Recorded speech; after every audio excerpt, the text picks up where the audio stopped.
always accept personal accountability. I could have done something different. What could I have done differently? I could have changed that fucking person's mind, man. I just needed a little more time. I needed to ask 2 questions. Fuck, I missed this great question right here. I know. But everything's a learning experience. Walk away from every call that you didn't sell, being like, damn, what could I have done differently, and analyze it and figure it out and use it on your next call. You can close everybody that comes across the fucking door.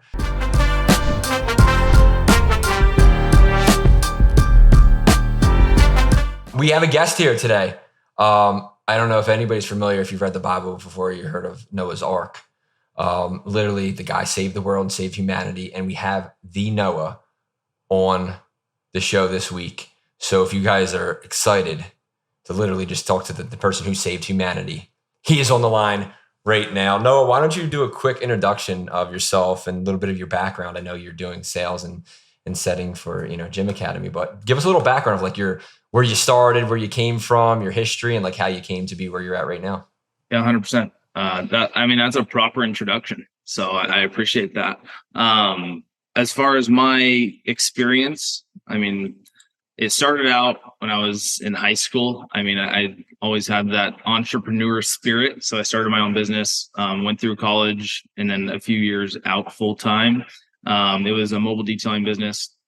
Went really well. Only problem is I didn't know what I was doing. And so I ended up pulling back, got into sales in the online space. I've been on all kinds of different offers, from e-com to fitness, and now in business consulting. The biggest thing that I've enjoyed so far about sales is the flexibility.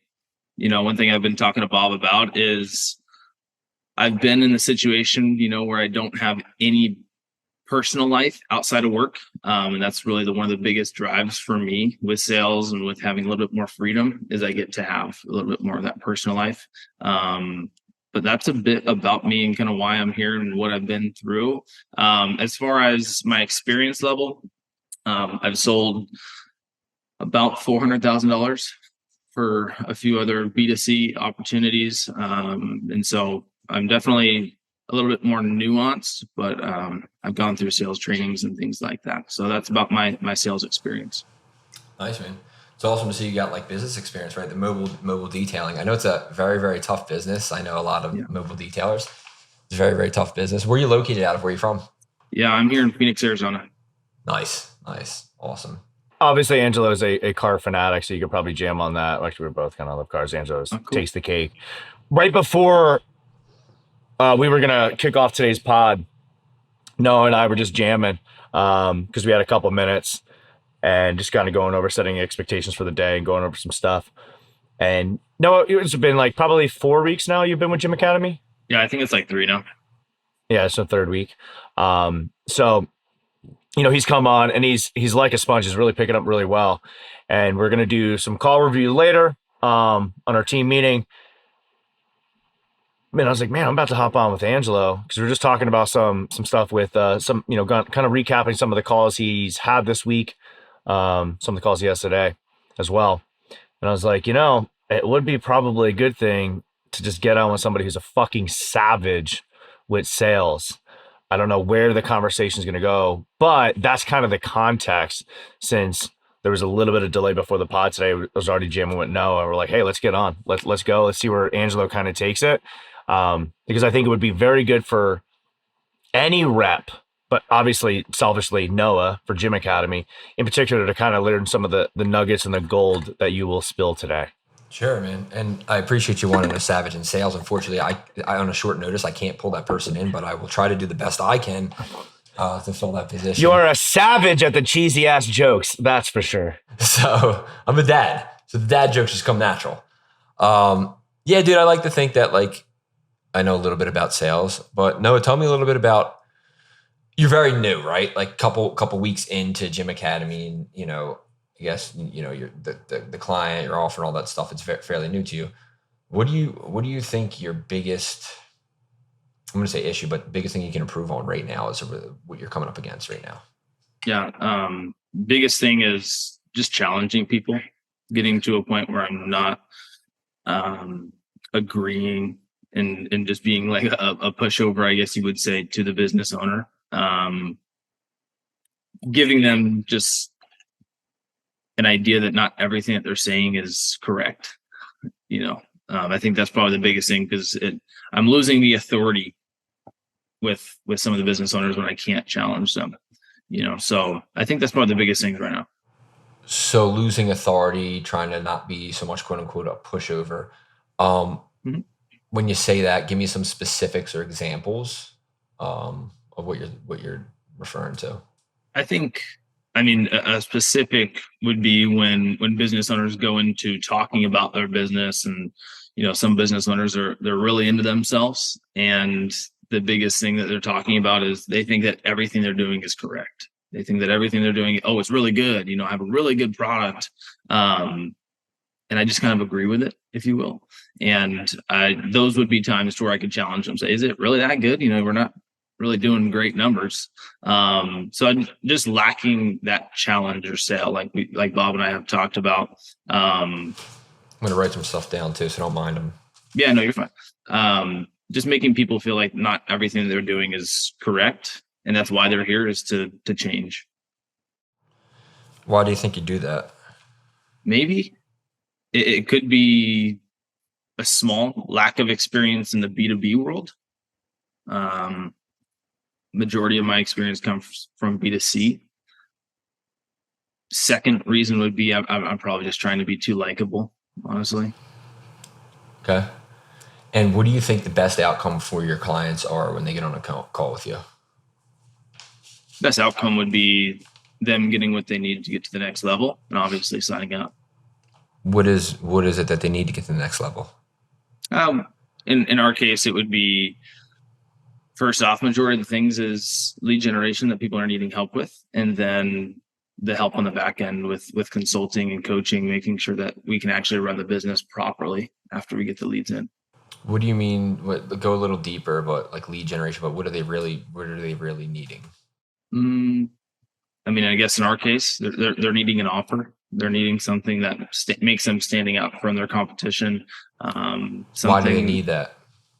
Why? Because if they don't, then the customers will just automatically push them in with the same ads that they're always seeing with gyms and workout studios in their area. Why is that dangerous? Because they want to be able to stand out and be unique. Why do they want to stand out and be unique? Because you're not going to attract that ideal client without standing out and being unique. What does having that ideal client do for their business? One, it's going to increase the retention. You're going to be bringing in the best quality client from the start. Second, it's going to also improve your client experience. Your current clients are going to be around the ideal client, being around great people.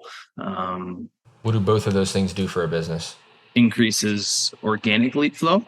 I'm gonna keep it. I'll literally spend the whole half hour until I get the answer I want. Why do they need the ideal client, more retention? Why? What is the outcome of that for the business owner?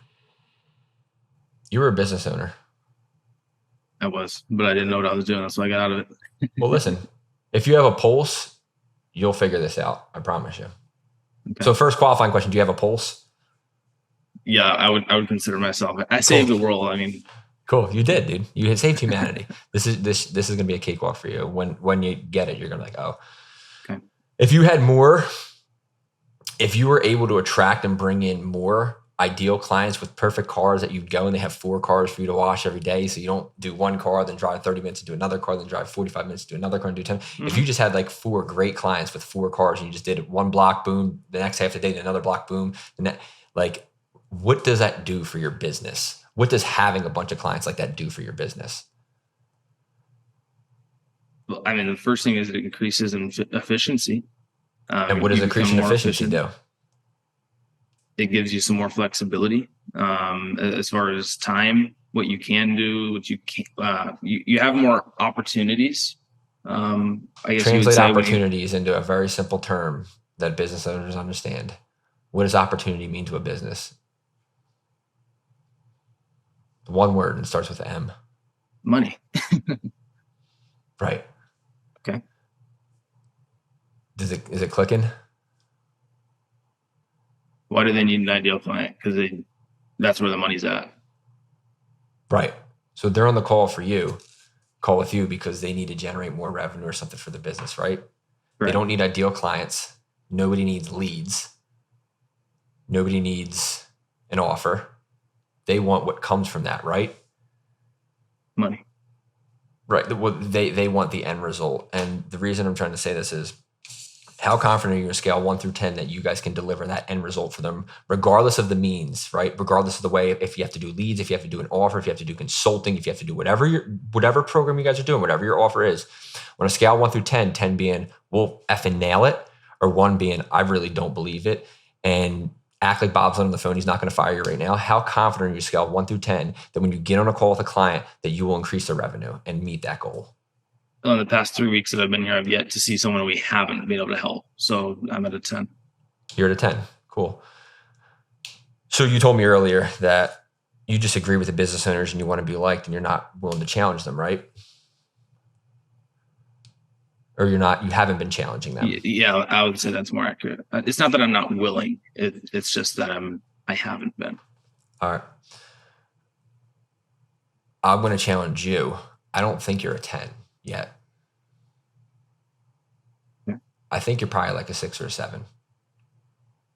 And I think you'll become a 10, and that's what Bob's probably going to be training you on and getting you good client stories for. But you see how many questions I asked you to understand your situation or try to help lead you to like understanding why a client's on the phone? I did. Because you got to understand that this is the end result, that they want to build revenue and they're on the call with you for a reason.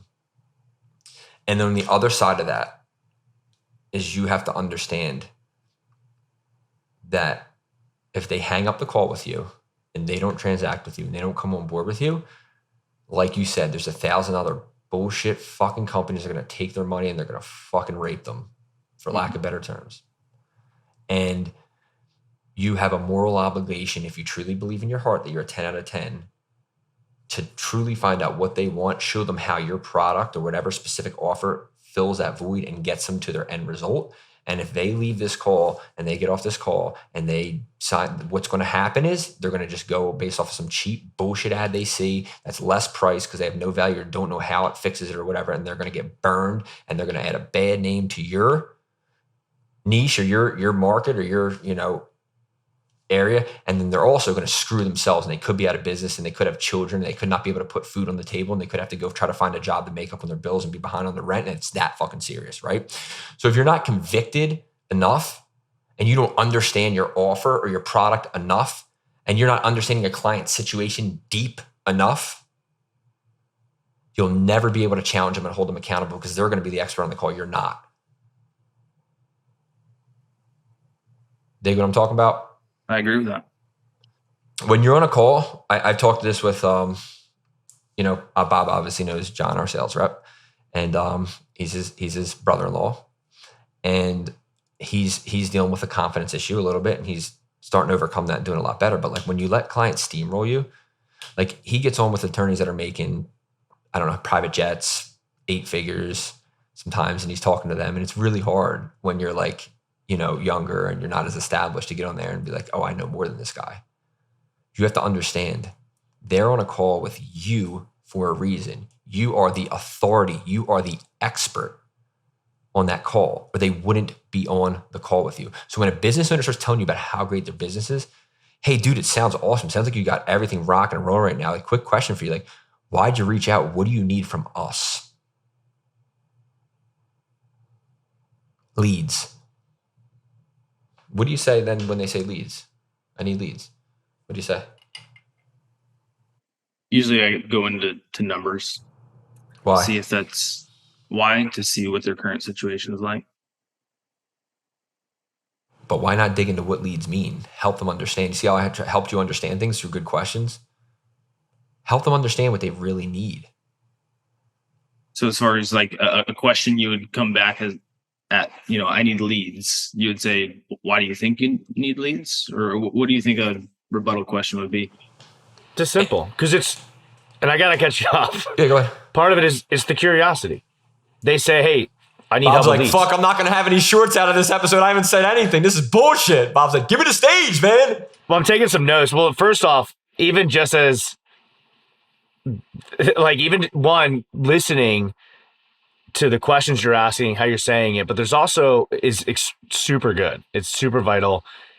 And I'm really trying not to cut off. But at the other side of things, as the business owner, it's like you're hearing things, you're like, shit, you want to interject and you want to give the answer and you want to give the answer. So one, I think there's a lesson just for business owners is like, hey, you just got to sit back.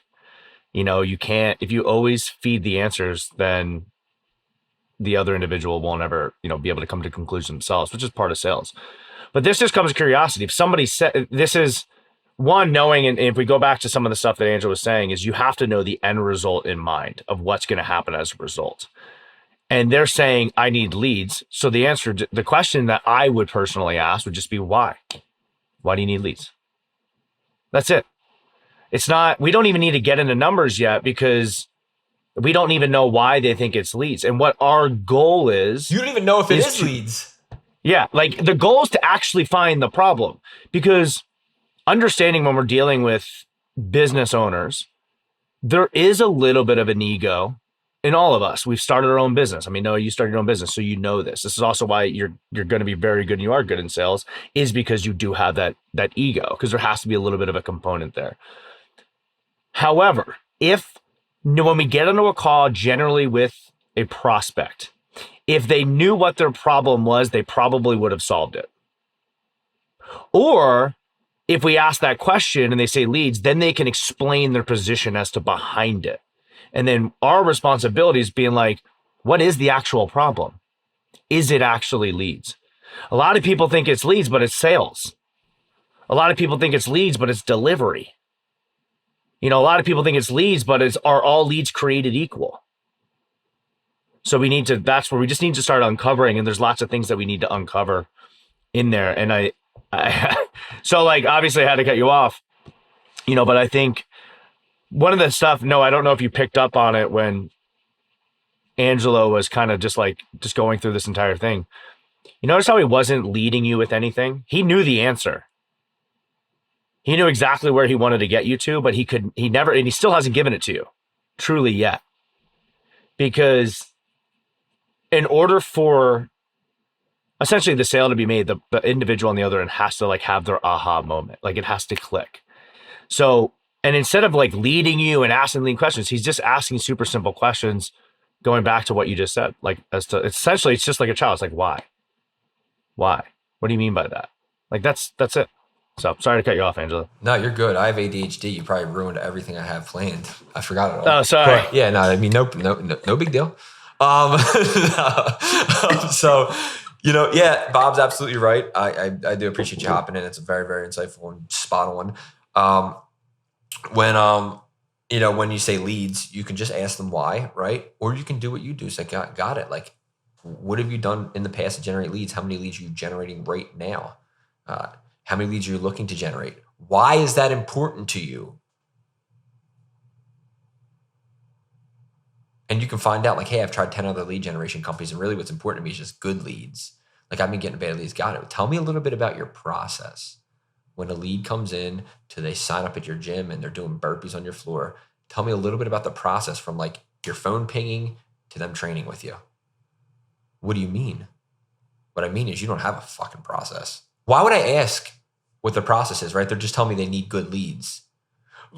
Erase what I just told you. What would you say if somebody just told you, hey, and I just need good leads? I've tried this company, that company, that company. They're all just BS leads. It's all nonsense. Yeah. No, I would probably start to figure out what the definition of good leads would be. Right. What do you need by good leads? Oh, leads that are, coming in and blah, blah, blah, blah, blah, blah, blah. Take it from there. Let's role play. Go ahead. Leads that are just qualified. They're good clients and they, train. I've tried a bunch of lead generation companies and it's all bullshit leads. I just need really good leads that are good clients that are going to sign up. What is the process once you get those leads in the door? What do you mean process?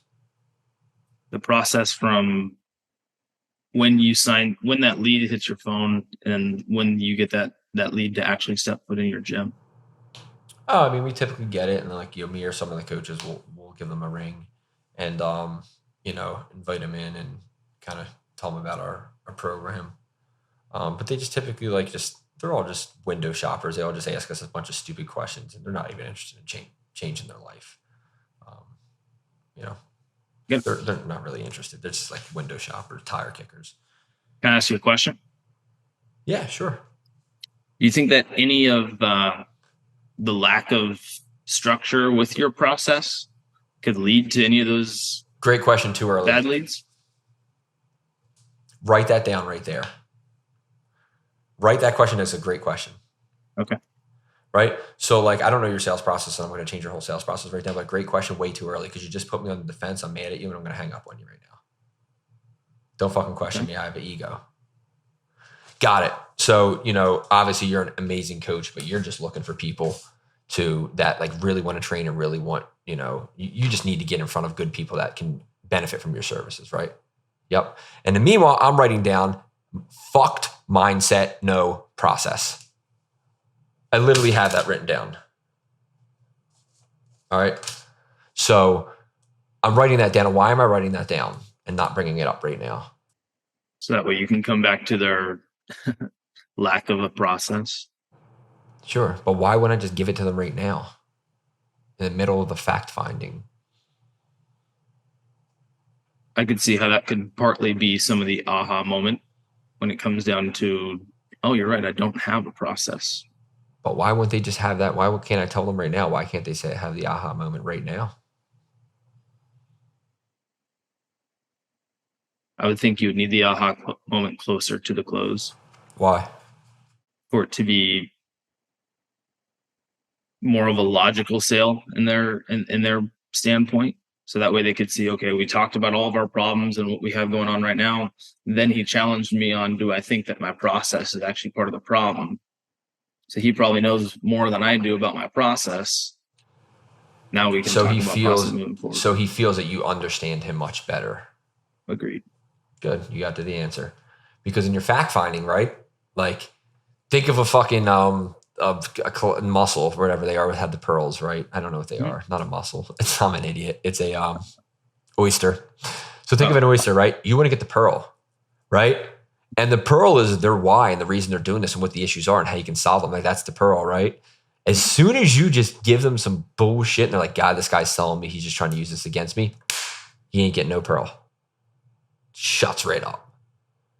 Finito! You're done, dude. Hang the phone up. Go get a coffee and just relax. You got to keep them open to fact finding. Like, you ever like, I don't know, how old are you? 23. All right, 23. So you probably still remember your childhood a little better than me and Bob will. But like, your parents like start like, if they ask you questions, you start answering and they started giving you advice. Sometimes you shut down. Would you say that's right? Yeah, right? that's about like, accurate. So like you're asking them questions and all of a sudden you're just, don't put your hand on the stove because blah, blah, blah, blah, blah. And they're like, oh, I know you asked that. Fuck. I'm not telling this idiot anymore. Yeah. He's just doing this to give a, you know what I mean? You have to lead them all the way through. And then how I do sales is a little different. Like I will get all the stuff in the fact finding and then, and Bob, I think your process is very similar. At the end, like, hey, when you think there's anything I'm missing, would you like my thoughts? And I'll just hit them with like 2 to 3 points. Like first, when you said earlier, you know how you told me earlier that you said you need, I forget, see, the ADHD is bad, but F mindset. And I didn't write the second part down. What was the second part? No process. No process. You know what, earlier when you told me that blank, blank, blank, blank, blank, I've been on X amount of calls for X amount of years and helped generate X amount of dollars. And what I found was, you know, clients with a blank, blank, blank process to convert to leads. So, and I always like throw it off. Like, I don't think it's your fault. I think that the companies you've been working with haven't trained you how to properly turn a lead into a paying client because you have amazing fucking services. I can tell from talking to this coach, you're a great fucking coach, but we need to get an ironclad process for you to take the opportunity and turn it into a paying member at your gym. Because you got to get paid what you fucking deserve, dude. So I don't think it's your fault. I think people have given you leads with no context. It's like you, and I'll give them an analogy. It's like you going in and writing a workout on a board for a client. They've never done it before. They're not have no clue how to get it, but you know that if you were able to translate that to them and tell them how to use that workout to do it properly, they're going to get the most amazing fucking results they've ever gotten in their life. So I think what we need to start with is just giving you a blank, blank, blank process to be able to end result so that you can, whatever their why is, you know, finally grow your gym, hire staff, and spend time with your wife and kids. Would you agree? I agree. You're saying that the all your thoughts that you're going to be feeding back to them come after discovery. Yep. And I don't, Bob, please don't kill me. I don't want to change your sales process. Because I know it's going to be doing half yours, half mine. And I'm just telling you how I do it. And there's plenty of ways to skin a cat. It's literally the same. So because that is actually a trap that a lot of people get into, because that's coaching. However, if you start giving them that feedback, one out of two ways. One, before they're ready for it, they're going to clock out. They're done. Because they still may think they have another problem. And if they're going that, they may, hey, that's not the problem. This is the problem. This person's not even listening to me. Right.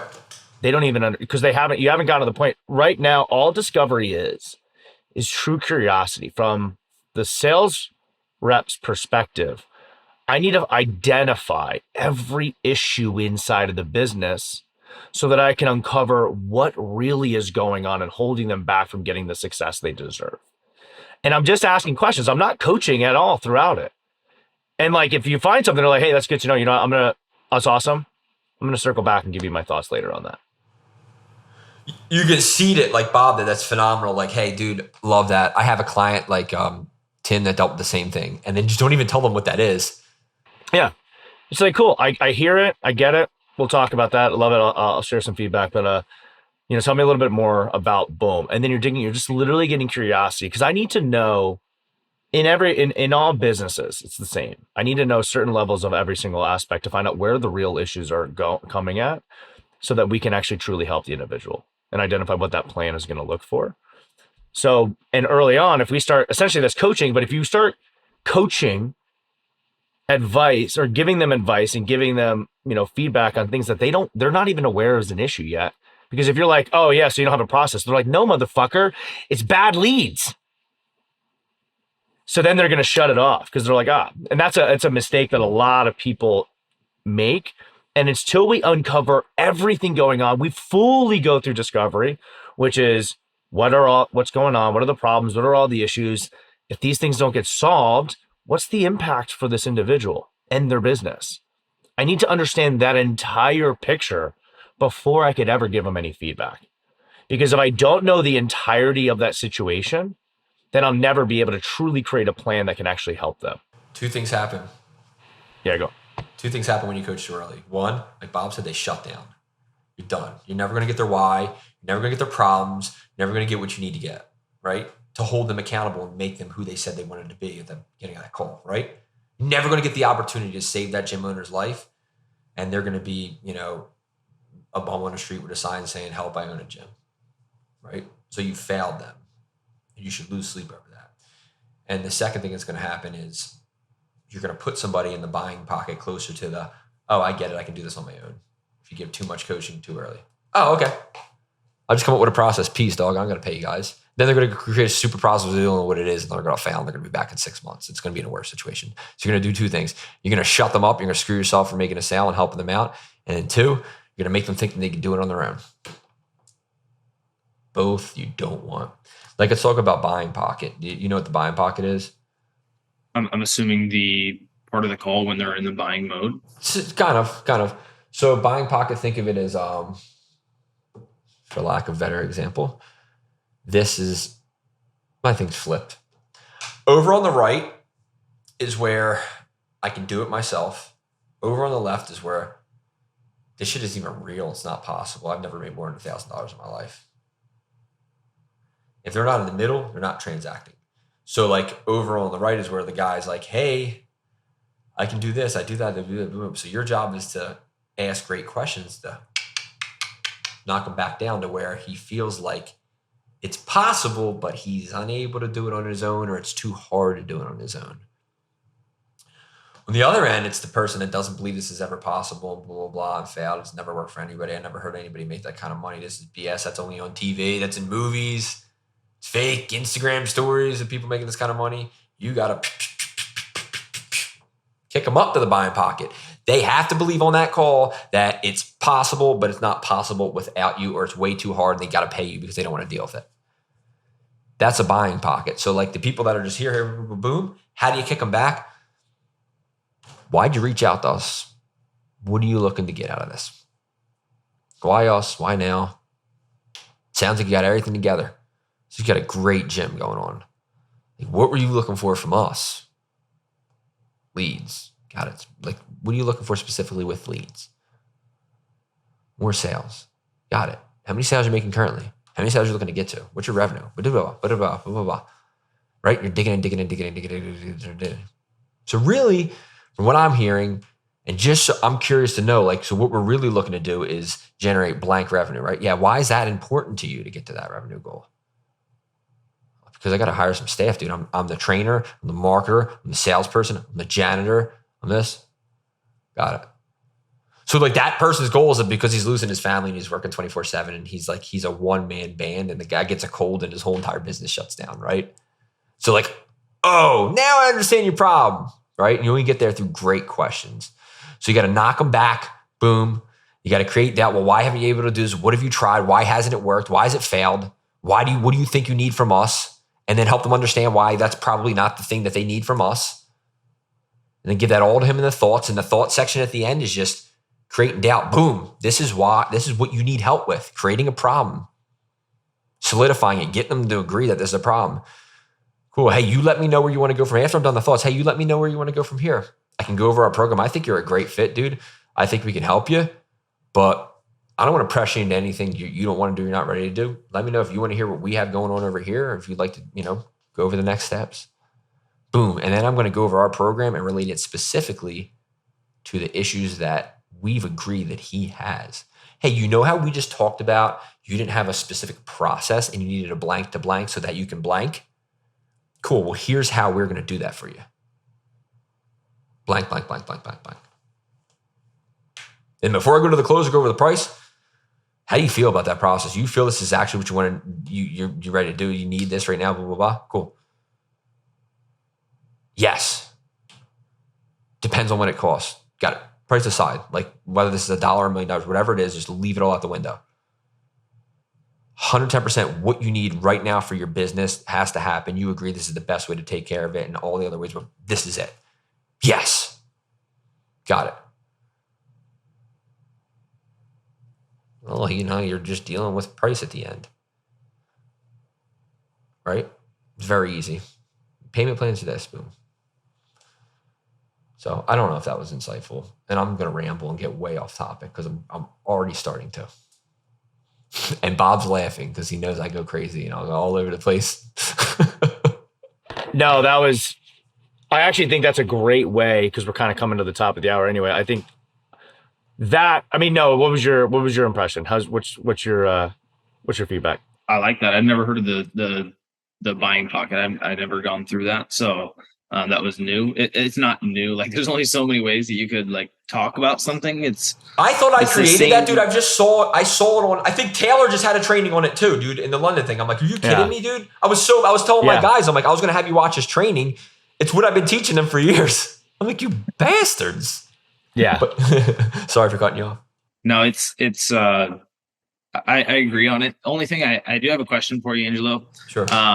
We touched more on the person that comes to us thinking that they really could do it on their own. How do you get that person to the buying pocket that doesn't have any belief system, that they don't actually think? Because I literally just a couple of days ago, I talked to some guy and he's like, yeah, I've worked with so many marketing agencies. I just don't actually think that this is possible. Well, the same way, man. I'll just make it really short for you, right? Why do you feel that? And you need to identify why it didn't work and find out that, they weren't calling the leads, or they weren't working the leads, or like the marketing was a free program or something like that. And they weren't trained properly by the company to convert them into paying members, right? They just get all these free people and they all left. Tell me about your process when they came in to when they left. What were your touch points? Did you have a midway meeting? Did you do this? What was your sit down? Why do you feel they didn't stay? Did they get good results? Just understand it. And then like, boom, okay, they didn't have a process to convert them. And you share that in the thoughts. But we give you that, right? It's like, yo, go mow my lawn, but you don't have a lawnmower. What are they going to bite the grass with their teeth? Of course they're going to fail. Like, dog, we get you a 0 turn here. Like, that shit is, you can whip it around and flip it around and cut that grass up and down, baby. Like, shit, I'm not going to have you cut grass with your teeth. Get you a fucking zero turn, man. You don't cut grass in Arizona. It's like 109,000 degrees. You have fucking rocks on your front lawn, but I get it. And fake grass. Yeah, fake rocks and AstroTurf. Yep.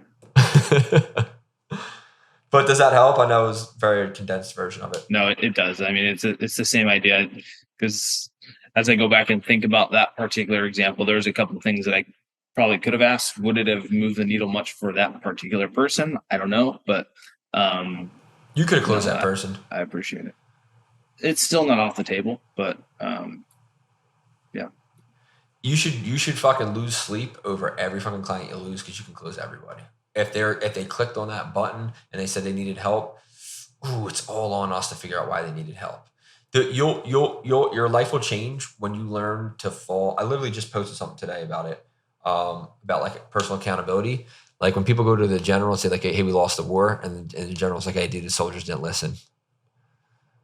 It's like, nah, dude, it's on you. Always accept personal accountability. I could have done something different. What could I have done differently? I could have changed that fucking person's mind, man. I just needed a little more time. I needed to ask 2 questions. Fuck, I missed this great question right here. I know. But everything's a learning experience. Walk away from every call that you didn't sell being like, damn, what could I have done differently, and analyze it and figure it out and use it on your next call. You can close everybody that comes across the fucking door. If they showed up, and the only reason you're not going to close them is they don't have a gym. And maybe you can close them on consulting on how to open a gym. I don't know if you guys have that offer, but like that's probably something Bob's very good at too. So fuck, let me call Bob, dude. I can really help you. It's just not what we're used to doing. You close anybody that's on the phone, dude. As long as they have a fucking pulse and they're on that other line, they have a gym, you can close them. Appreciate it. Sure, dude. Appreciate you wearing a collared shirt to a fucking informal fucking Zoom meeting, man. Showing up like a fucking boss. Best dress on the call. Was today valuable? What'd you think? It absolutely was. Absolutely. I mean, I got challenged myself. It was good.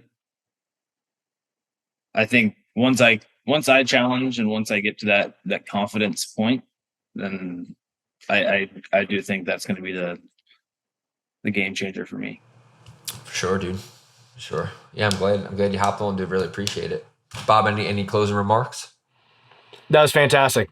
Bob's like, yo, editors, give me some clips, man. I talked for 3.5 minutes out of here. Give me some clips, no, that's dog. Perfect. It's worth it for me. So, and I think it's worth it for anybody when they listen, because it's so many people look at, and actually, Angelo, this was your post the other day. They look for the tactics, they look for strategies, but even a lot of them, honestly, people get on the sales. They're just looking to sell somebody. They're actually not looking to listen.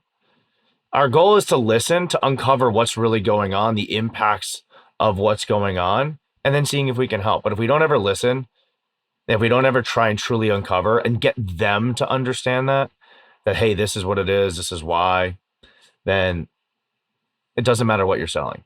Then you can't help them. Because the whole time they could tell you were just trying to sell them. My old manager at Mercedes made me write a note out 2 years in one mouth because I never shut up. Sales is listening, man. Listen to people, uncover stuff. Ask good questions. All right, man. Well, we'll catch you all next week. Thank you for hopping on. You met Noah from the Ark. Next week he won't be on, but he's going to be crushing the sales.